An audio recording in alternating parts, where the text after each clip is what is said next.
So, you are now, finally, after several hours, but you are now in these characters, and you will not be required to play multiple characters at a time. Lucinda's walking towards one of the local taverns in Reston. It's a new tavern. This tavern is called the Piggly Wiggly. Yes, that name exists out here. I just really like that name. Restonford's booming. Restonford's exploding. They need taverns. This tavern, though, is, I said Restonford, but it's actually one of the Gauntlet taverns. So the Gauntlet, per Phil's orders, has its own tavern so that the soldiers don't go to a tavern with the civilians and cause a ruckus. Think of this military base being like a contemporary military base. Like, you could survive just in the base. It's got the houses and the shop and the bar and the... So you head to the tavern. She says, we're not drinking heavily. She probably should be drinking at all. She goes, we're going to go there to collect and speak. You see her. She's doing this. She's always doing this with her hand. And these fingers, whenever they touch, it sounds like two thin metal rods dinging together. So it's gling, gling, gling, as she's walking down the street. Pretty much, if she tried to be snapping with it, but she can't, so it's just cling, cling, cling. She turns around while she's walking backwards. And she says, it is good to meet all of you. I know that we will work fantastic together. I agree. She nods, looking at everybody. She goes, so once again, and she's still interrupting, like, you're still talking while she's walking backwards. She keeps looking over her shoulder, make sure she's not running into people. The day is moving on. She says, I'm Lucinda Erst. She goes, I've been here since the beginning. In fact, it's my fault that we hired Monty Beauregard. She goes, I regret it every day. Oh, the charming bard fellow? She just like looks at you. I love that she keeps with the same joke. Yep. Yeah. Like, he seemed fine. Why does everyone act like he's some sort of monstrosity? She says, this is not my first time in leadership, but it is my first time in leadership of this level of difficulty. Ash? Yes? You'll be my second. Yes. Ash and I have fought. So it says, Ash and I have fought together for a long time. His healing magics have saved my life more times than I can count. Especially on this many fingers. I was trying to make a joke. She's missing a finger. She's missing a couple. Oof. You've reached the Piggly Wiggly. An old oaken sign that looks like it was pulled off another building because it's too old to be on this new tavern. It's a wood shaped with a pig, right? And someone has done their best to write Piggly Wiggly, but they have misspelled the word Wiggly, unless that's how you spell the word Wiggly. Who knows? Is it a real word? We don't know. Or is it one? Is it Piggly Wiggly? It's Wiggly. Piggly Widgley. The tavern doors are simple half doors, like we think of being like a Western saloon. And as you walk in, these click-clack open. In the corner, a large stone hearth blazes and roars, crackling fire. So even though these doors never close, this place is always warm. The owner of the bar is standing over there. You think it's the owner of the bar. Those of you who've been here before know that this is the owner of the bar. Thomas is feeding the flames by throwing logs on his back, and he waves as you all walk in. Lucinda motions for a table for you all to sit down. This room smells like weapon oil, sweat, blood, mud, and watered down ale. Beautiful. It smells like the color brown. It's a plan. A reputable place. Well, it's the Tavern of Soldiers. Oh, that's true. Impression and pride. Quite a misleading name. She sits. You all sit down at the table. Lucinda puts her shoulders up, elbows on the table. Large square table. Cormac, the half-orc goes, yes? You led another team, did you not? Yes. You'll be my third. Of course. I'll do my best. The half-orc rumbles. Each time he talks, like the table's all... he's so baritone. Like, his voice is so We deep. need to talk about the youth farm and how it can benefit you. He like looks at you for a moment. He goes, and you don't know if he's just appeasing you because you're his commander, or if he really. But he just looks at you and nods. He's like, "Yeah, okay." I don't feel like he's being a jerk or nothing. He doesn't know how to take you yet. That's okay. Not many people do. See, this is the half-orc supremacy group. Yeah. Right. We just haven't seen what Sybil can do. Oh no. Sybil's gonna light everything That's on getting fire. All right. So, Lucinda orders a round of drinks for everybody. Mead.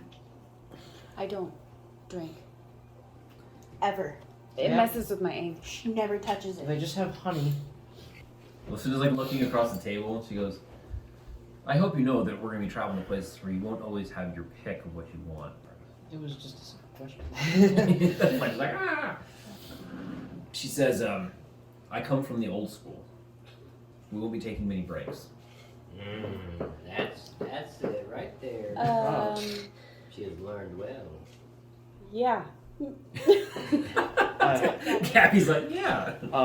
Well, I would warn you then, like Captain, that sometimes it might be difficult. As a druid, I am required to at some points commune with nature and have to do my own duties. Lucinda goes, yes, Fletch. I understand that you all need to be able to recuperate to get spells back and to pray to your gods and to do things like that. What I mean is we won't be stopping to do unnecessary things. We'll stop when we need to. But we're not going to stay in a town for 3 days to rest up so that we can just kind of enjoy ourselves. Things are too important right now. We have business to attend to, we have business to attend to. I We will understand. earn our reprieve. Very well. Yes, ma'am. Cormac is sitting next to you, right? So the two of you are bifurcated by Cormac. He's sitting there and he goes, he looks at you and he goes, I like this. he's like, yeah, well, this is cool. He doesn't say that, but he's just like, yeah. Meanwhile, I was having flashbacks to Edgar and like, we never earned a reprieve. It was the same thing. Probably a good time for all the characters to introduce each other. Right. Each other. Oh, so. Actually, How old's so Cormac? Sybil, Tora, and Fledge. Fledge and I have all Right. Yeah, so you already worked know each together before, so Yeah. we know how we work as a team. So, and then Yeah. Right. Lucinda and Ash have also worked together Right. as a team. So it's, and then you're the newest of new Well, to I'm the everything. newbie. So briefed, I would actually try and get a table by the fire Mm-hmm. and do an armor check and resize her gauntlet. Okay. I would So- actually ask her. You ask her? As I've seen that gauntlet was a little too big for your lass. You need to resize. Any armor checks right now is the time. Nice as master crack going. She goes, I think I'm gonna hold on to it for now. Alright. Thank you though. She seems a little perturbed by that question. Not like at you. There's something else going on in there. Lucinda says, "Well, she's like, Kay just gave this to me and I don't want anybody to touch it. Can't make it any different than when Kate is. Lucinda goes, So when Lucinda orders drinks, Tora's gonna look at Cormac and be like, so, did you actually get a letter from Gabby? the half orc sits there and Because you said he's sitting between us, He right? doesn't know it's I'm Gabby from like me, yeah, Gabby, or was there maybe another Gabby that so you gotta imagine. I want you to imagine for a second around this big square table. Here sits the little Gabby. Then next to her is whatever that is. This giant. No, I did that as I'm pointing at my corner. This giant half orc sitting there, right? So big that when he looks at her, he has to go like this, and like crane his neck down and kind of look at her. Then she writes you, so you kind of like, hey, didn't you? He looks, swallows hard. He goes, I don't remember. And he just like stares across the room. You have now found his weakness. What did you write? You'd have to like lean back or forward to talk to her. I leaned around Cormac. Whichever way is less. I'm not sure. listen, There's a mountain between us. Tora, why are you always making things so awkward? What? Listen, I need a I'm really distraction. sorry. I felt like you know what? Edgar thought that you were playing a trick on him with the letter that he received, since he and I were already in a relationship. So we talked to Gabby, and she ended up writing a letter to you. No, that's not how. That's not really what happened, Sybil's just though. laughing. I feel Captain, like would this count as time wasted? Sybil's just sitting there watching this maybe unfold. When set she's up. done ordering drinks, I shut my mouth and don't say anything else. Cormac goes, I have to go to the bathroom. I'm so And sorry. he stands up and he just walks away from the table. And he's like, I'll be right back. And as he turns and to walk away, someone's walking into the tavern. He goes, oh, an ogre! And we go, oh. So then the townsperson like looks at Cormac and Cormac goes, I'm not an ogre. And then he like walks out. I'm sorry. I'm like profusely apologizing because I don't know what else to do. What did Sybil say? The pen really is mightier than the sword.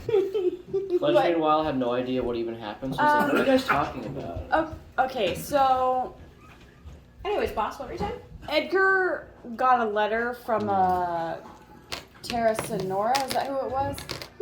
Kind of like a love letter. Was it kind of like a love letter? Or she was hitting on him hard. So then Edgar thought that maybe Cormac was like messing with him. So I was like, oh well, I'll just write a letter to Cormac because he's a dark draft and I'm sure he's super handsome and I need a boyfriend. So I kind of wrote a letter introducing myself and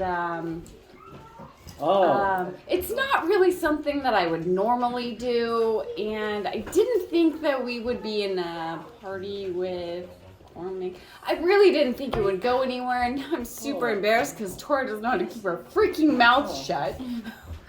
Well, Yeah, I'm really sorry, Lucinda. I didn't mean for any of this to happen. You can all just leave. She goes, sit back down. Lucinda goes, sit back down. She goes, whatever this is needs to get over with. So that's what, and then you feel like that's why she let it kind of play out. A few moments later, Cormac walks back in, just quietly walks over, sits back down in the chair. I'm back. Anyone can miss that he's back. I'm pretty sure that Gabby is like trying to be the smallest, tiniest, itty bittiest, nobody can see me person in the room right now. She's very embarrassed. Lucinda tries to like almost ignore it from that point, and she just presses forward with the task at hand. The fire still like roars and crackles in the corner as people take drinks of their watered down ale or their mead or whatever they happen to order. She says, I'm pretty proficient with locks. That's how she starts the sentence. I know where I'm around locks, things of that sort. She goes, even with this, and she holds up her clockwork hand. So if we come across locked doors that aren't enchanted, or traps, I will take the lead in that situation. I can help look for traps as well. She nods. Because I'm proficient with my sword. I've gone toe to toe with some pretty monstrous creations. Even fought a lich once, hence the loss of an arm.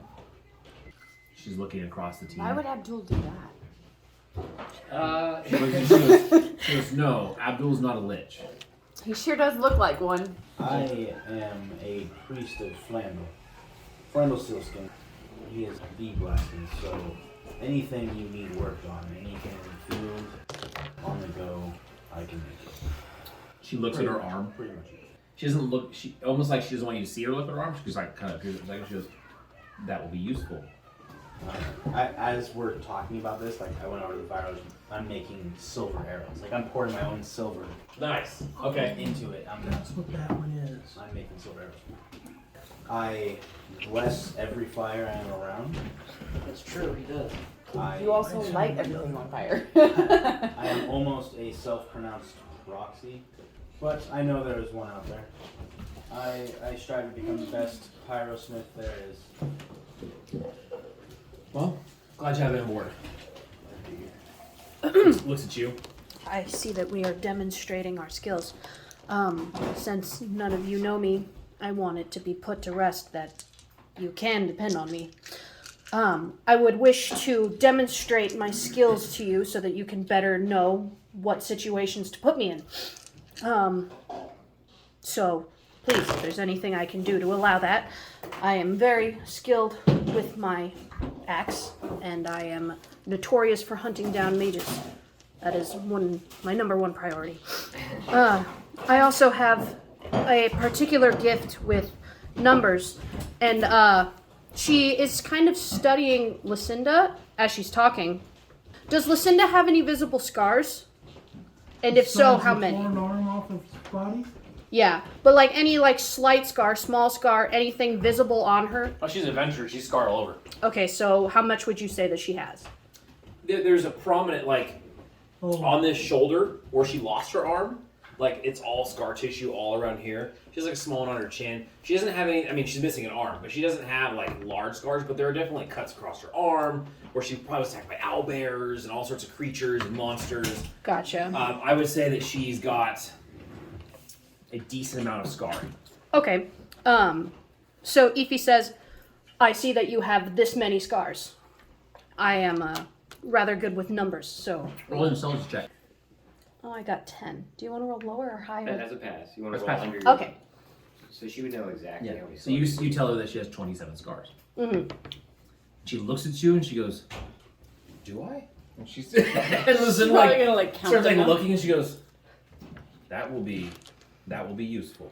Yeah, if there was like 112 orcs, she could actually in like 5 seconds figure out there's 112 orcs. Her brain works in that way. Okay. Nice. Very good. So, please, don't hesitate to put me to work. I will. Not hesitate. You get the feeling that your leader is also a little bit of like she's a little nervous too. You can tell she's a little nervous. Yeah. Well, Kate is basically just like, but you're in my shoes now. Mm-hmm. Go for it, listen. I know you do it. What's your strength? 16. Did she use a compound bow? No. No. She's all made. She's gonna. She's gonna. Well, I fine tune the 17 strength compound bow down to 16. Okay. That way I can hand the collapsible compound Her bow. ranged weapon is daggers. So while this is all happening, you still have the smith over there by the fireplace. He's kind of taking over, and no one in here is willing to walk up and be like, "You can't do that." So they're just letting him do it inside the smithy. Lucinda breaks her eye contact with you, Evie, and looks over at Gabby, which as well. Do you want me to show you? I worry about things being shown when we're inside of a tavern. Oh, I don't miss. I'll keep that in mind. She goes, what? I would just do.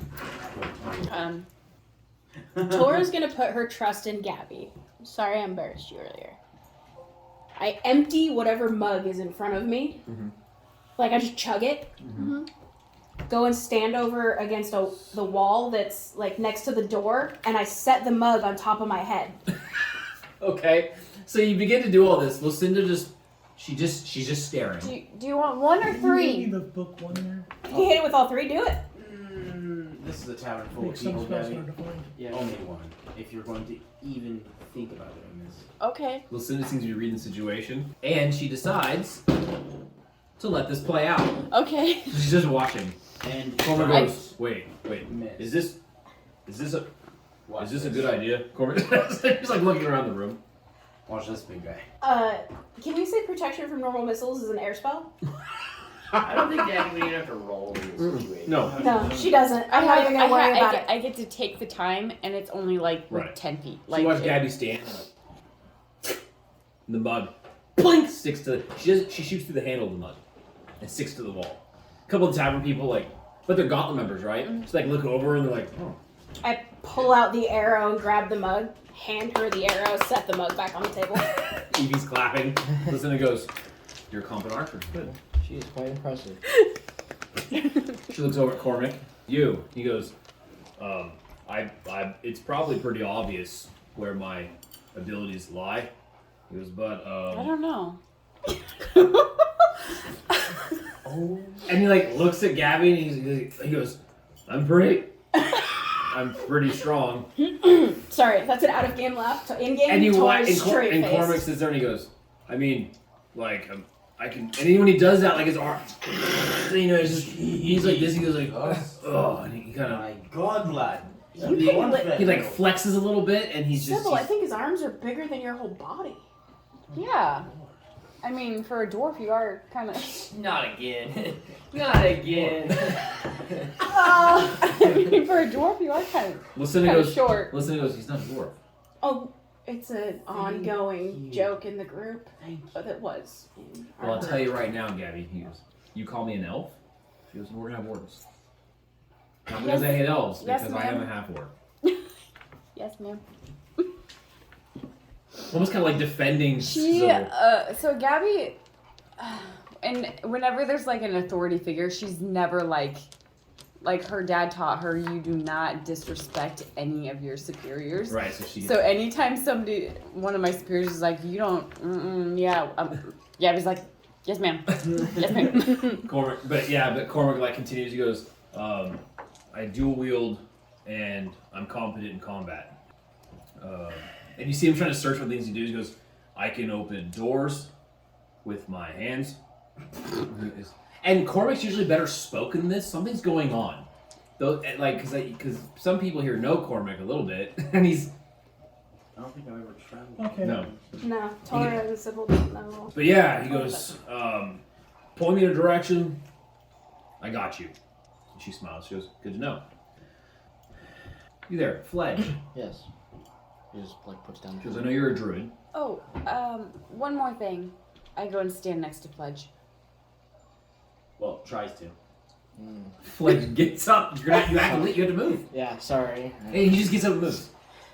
Lucinda's looking and she goes, what? She repels Do you not like bugs. Then I go stand next to her and like, let's say like there's something on her, just like starts crawling off or something like, or like all the bugs in the area. I stand up, go around the table, and I'll put my hand on the back of each one. I put my hand on the back, and I take a deep breath. Greeting. And then I go around the table. Just touching and inhaling and say greeting. Okay. Ash begins to like greet everyone in his way, the way of his people. And no, it's because I have a heightened scent. Now that I have their scent imprinted, I will know where they are. Well done, and track sir. them all. Well done. They are mine now. I forgot you had that You spell. don't say much, but you can always rely on Ash. So. It's not a spell. It's Yeah. just me. Sorry. It was always overpowered because I was done with a lizard that had a little heightened more snow than I did. I don't mean to. I'm sorry, Fledge. I'll Oh stop. no, you're okay. I think there's plenty we can say without having to show. But Though, it sets me up so I can track my. He reached over and Pardon. grabbed the bugs that got scared away. So, that's why I'm a druid, initiate of the 6th circle of the Order of the Crescent Rose. I am in tune with nature, especially insectoids and their kin. I'm practically soul bonded with, and I prioritize them and the earth above almost everything else. But that grants me very many boons and powers that I can use to help us. Lucinda goes, soulbound with insects. I am their kin. Soul. Okay. Lucinda doesn't. She doesn't get rude or anything like that. She just sits up and. He can turn into a giant fucking spider as well. There are abilities that are Yeah. best. For the cursing. There, Apologize. there are abilities that are best shown outside, but I know it comes off. I'm used to talking to my own. Please As warn it me is. before you turn into a giant spider. Oh, we are going to go through that, I assume. I made that mistake last time. That was a big mistake. But Tora. Almost like she doesn't want to talk about bugs anymore. Yeah. She just goes, Tora. And she looks at Tora. She goes, I've heard a lot about you. he's used to that. I'm a wizardess of Shambakul. I That's can. wind, right? Yes. Wind, lightning. Basically, the storm. Everyone has to have a good wizard. She smiles. I hope I can be of use. Or a mouthing one. I mean, Or one that can hit shit. The DM's laughing. Lucinda's not. Lucinda looks at Ash, and I'm Ash. he's Ash. Cleric of Uthar. Barbarian you do not wish to mess with. Nope. Tora's like playing with the Symbol of the red lady. symbol of the red lady. Okay, I think that's enough introductions. She goes, we have some trouble ahead of us. We're going to pick up supplies for the road. anything specific? She goes, we're stopping by another town, so we're not going to be picking up anything for the next step of the journey until we get there. It's just extra weight, and there's Right. no point in getting it before we need it that far ahead of time. So, she goes, we just need You food don't and have to supplies. worry about meat. I can always hunt.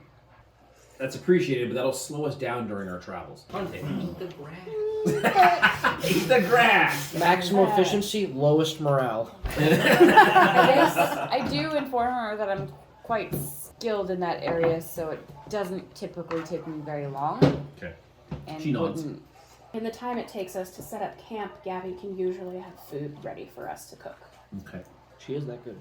I only ask, she goes, that you let me know before you do so, in case I need you on watch instead. Of course. She goes, this team will Another work with thing I'm very good at. communication. Yes, Evie. It has just come to my attention that I don't have any money. So, I will not be able to help supply. She laughs a little bit. That's fine. She puts her hand up and she goes, the things that we're doing, the gauntlet will take care of our food. Thank you. She puts her hand up. And she's almost like laughing at it, like you wouldn't know, but then you wouldn't know. So She really doesn't. Listen, it's just like... One key ability that Tora really does have is being able to tell the weather for the first part of the day. So Very useful. I'll let Lucinda know about that too. You know, basically, out of game, I have like 3/4 of the day. I can tell weather for each an hour per level, and since I'm level 6 now, it means I have 6 hours of weather knowledge from the time we get up. Lucinda looks over at Sybil, yes? Can you use a bow, lass? No, not really. She goes, well, can I use a bow? She goes, if I must. But I like swords. Ah. And she smiles. I use a bow. Ash's bow is like the size of a door frame. I mean, This is my bow. Beautiful. Yeah, it's a plus. You see that Lucinda has on her a very ornate broadsword on her back. And the broadsword, the actual blade itself starts out narrow, widens out, and then goes back to narrowing. So it's kind of like it's almost like diamond, like long diamond shape. You took a diamond and stretched it way out. Then she's carrying a knife, not a dagger, but a knife, like a Bowie knife at her hip, except for the blade is not in a sheath. It's sitting in a metal kind of bracket at her side, because the blade almost has like a hazy edge to it. it's a +3. Like it almost distorts the air around it. Out of game, it's a +3 magical knife. Oh my god. It's so magically sharp, it basically is cutting the air. Oh, Whoa. So it's sitting in Steve this has open one. sheath. Yeah, it's sitting in this open sheath. It can't go in a sheath because it'll cut it. It'll cut Right. a sheath unless it has a magical sheath. You must get someone ranged. You're probably going to need a bow, am I correct? Yeah, I believe that we have that covered. oh yes. Yeah, so well, we got that covered. And I am hitting things I covered. hand her a collapsible bow and 10 silver arrows. Okay. While looking Gabby in the eye. She takes the bow, right, and she's holding this thing, and she goes, I don't, and then somehow she activates it. She's holding on to it with her mechanical hand, and boom, it becomes a bow. Like it folds out. There's all this clicking of gears, and she's like, ah! And she lets out this stuff, like, ah! Like for a minute, she goes, Not as pretty as mine. useful. Well, I won't give you the other 10 silver arrows. It's okay, I have one. I can multiply it. You can tell See? they travel together Yeah. as they poke each other in good fun. But no, I did make 20 silver arrows. 10 for her and 10 for her. Okay. Just in case. Okay. I just keep putting one arrow back in and pulling out like 7, and then pulling one back in and then pulling back 8, and putting one back in and pulling back 3. Now I have like 30 arrows, and I don't have anywhere to put them. I also have a bag of holding. So if we need to carry things. Here. I keep saying to need do one like of 30 those. silver arrows because I accidentally made too many. Takes arrows, There's puts probably them like in bag 400 of of those. holding. Yeah. Yeah, no. Gabby, you're gonna fill She the has bag. a quiver that multiplied the arrows. That's so cool. I can use that. Dang it. I'm not Sorry. putting any more in the bag of holding. I Tora, just didn't don't, put it there wrong. Tora, don't You know, insult those are- yourself like that. You're more than just a bag of holding. No, I. He just immediately starts laughing like it's a joke. Corey suddenly goes. You know, I can't zap him because his bugs might die, but I can probably get away with electrocute. He looks down and goes, "You're my sister-in-law." Fuck. And he just says that and looks at you. Which means I have to keep you safe. And this forever. huge half-orc leans down. He puts his big giant arm around you, and he like goes like this. Oh no. And he goes, "I never had a sister before." That's Oh, obvious. And he lets go. Please don't kill me. So Tora still only has a 10 strength and 11 con, so he literally crushes her. Well, I kill my spell on the flame, and I tell Lucinda I'm ready to go. She stands up. She goes, "We're gonna pick up food and supplies. Anything else you need?" She goes, "Then we're gonna head out." She goes, "I prepared a backpack for each one of you. You don't already have one." She She goes, has a few staple supplies and everything that the average adventurer needs, at least from my perspective. So, are you all ready? Our bags are going to be really stocked because Edgar was fucking on point, but... Yeah. I mean, I have. Let me just stop by the House the of only Ash problem and the is... temple, My... straighten that away, and Meets the gates of town. no problem. I'm So, off. Ash gets up.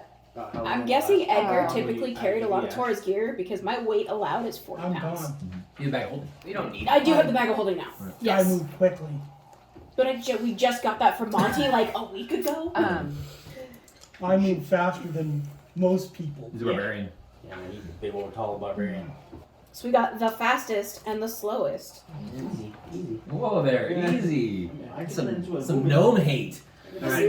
No hate. It's dwarf hate. No, it's not dwarf hate either. I'm just saying he's got short little legs, which means he can't move as fast. It also means when he sits down, it's kind of cute and adorable when he kicks him. Oh no. Out of game comment, not an in-game Torah comment. That was totally a Torah comment. You can flick shit at me, you can flick shit at Sybil So- too, alright?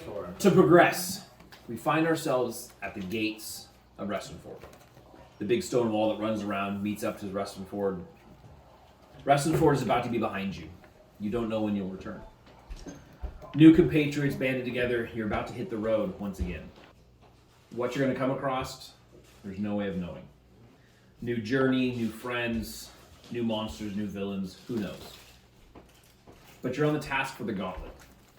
You have your orders. You have your new captain. It's incumbent upon all of you to do everything you can to make sure that the gauntlet's task succeeds. Should the gauntlet fail, if everything you've been told is true and everything you've seen and witnessed in your past travels is true, some of you more than others, a lot of people will probably die. A lot of chaos will befall the realms. But none of you are brand new adventurers. So there's also a little bit of like, here we go again, as you all stand outside the town.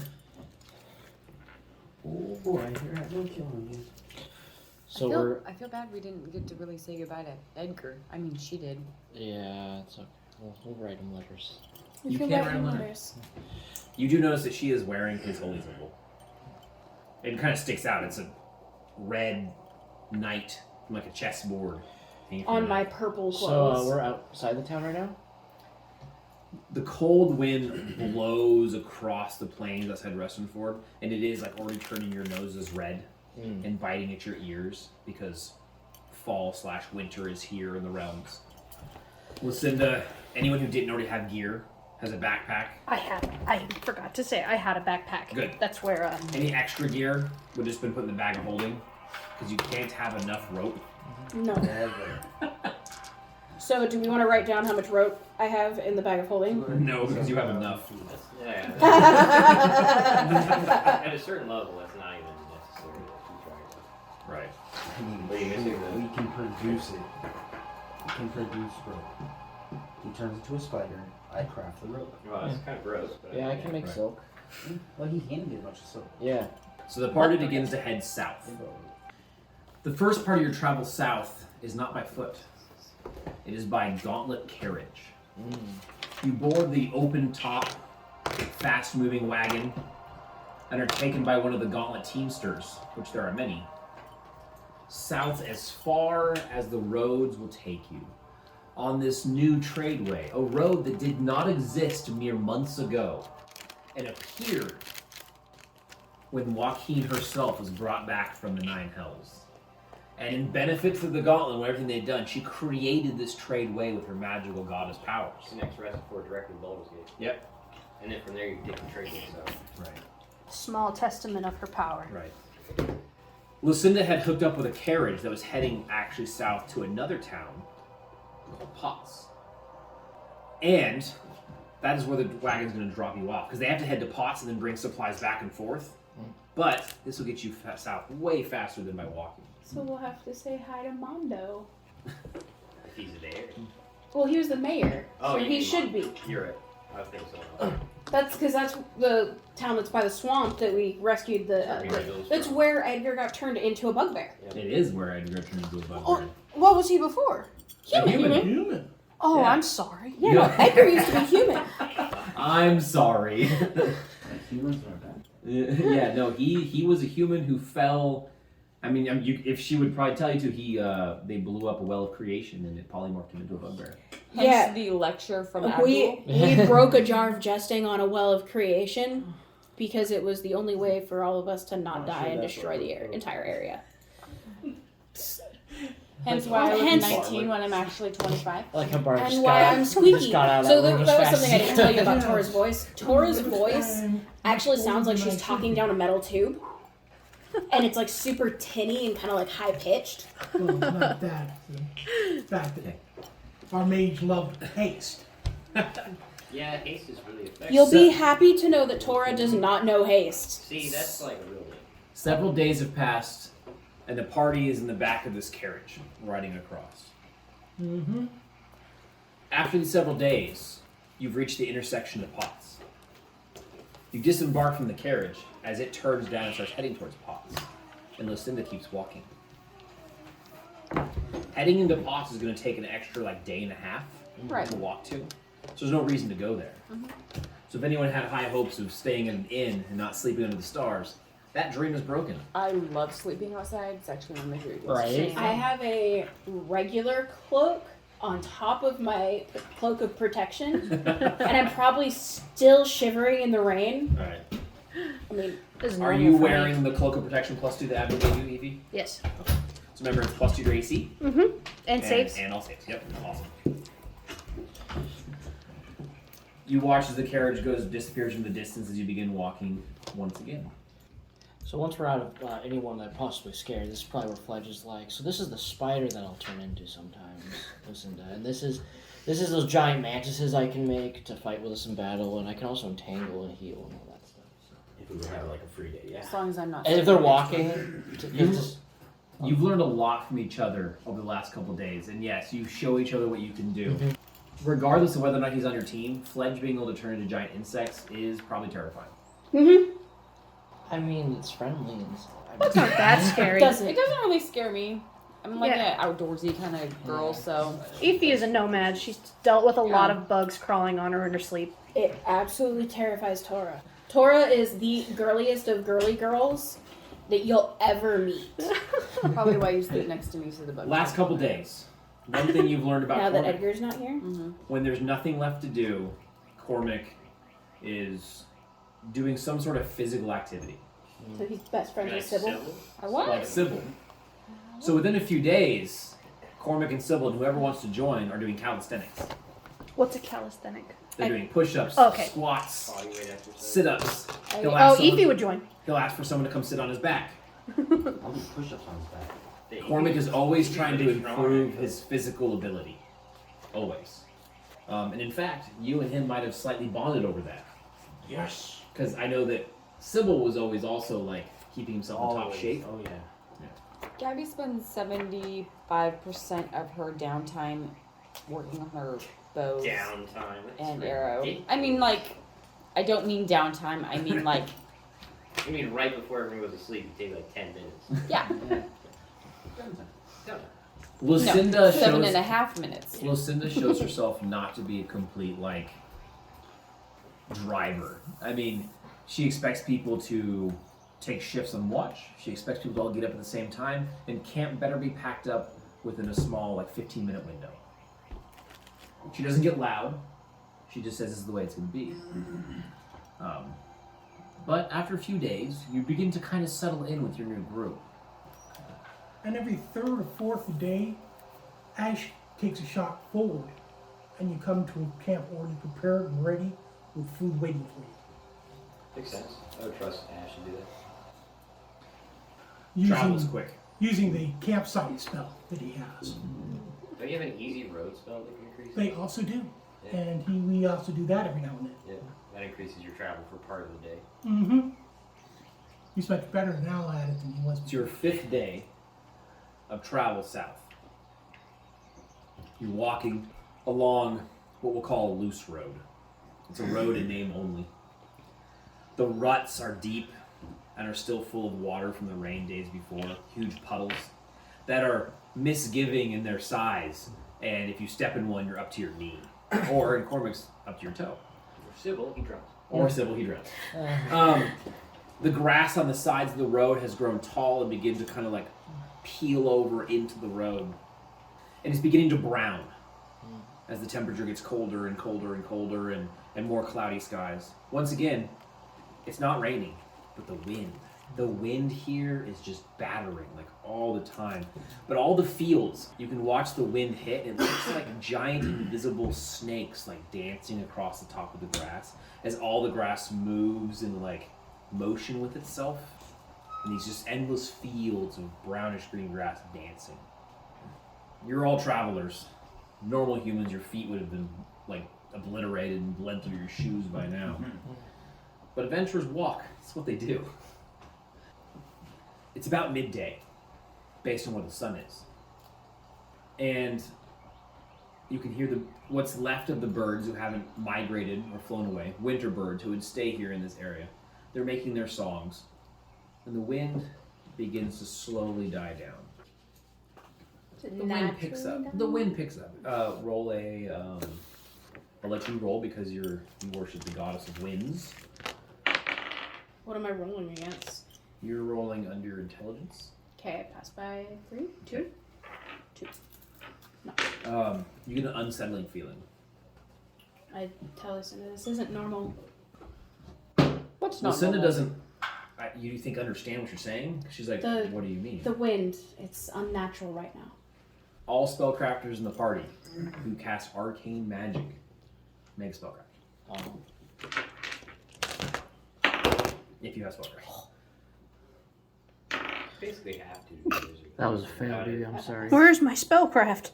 It's technically a fail because you rolled an It's 18. intelligence -2. If you don't have it, please put it on your character sheet. Why don't I have that? That's I weird. think I remember telling you you need to. You know, I'm a little dumb. Same, fam. Same, fam. All right. You feel it, but don't see it or hear it.